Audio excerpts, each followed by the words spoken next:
संत तुकाराम बीज यात्रेच्या निमित्तानं श्री क्षेत्र देहूनगरीमध्ये वारकऱ्यांचं स्वागत करण्यासाठी देहूनगर पंचायत सज्ज झाली असून वैकुंठगमन बीज सोहळ्याला श्री संत तुकाराम महाराजांचं दर्शन घेण्यासाठी राज्यभरातून वारकरी भाविक देहूमध्ये येतात। या भाविकांची सुरक्षितता आणि त्यांना मिळणाऱ्या सोयी सुविधा यासाठी विशेष नियोजन करण्यात आले।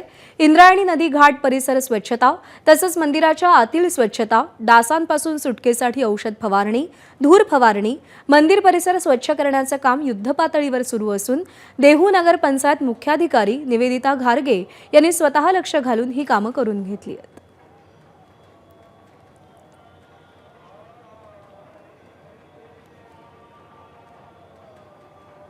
आरोग्याच्या दृष्टीने आपण कशी काळजी घेतोय, कारण की संध्याकाळच्या वेळेला अंधार झाल्यानंतर अनेक डासांचा प्रादुर्भाव वगैरे या ठिकाणी होत असतो नदी किनारा असल्यामुळे।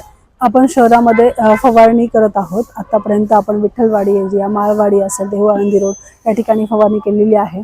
आता ह्या शेवटच्या येत्या 2 ते 3 दिवसामध्ये पूर्ण गावठाण एरिया घेतला जाईल।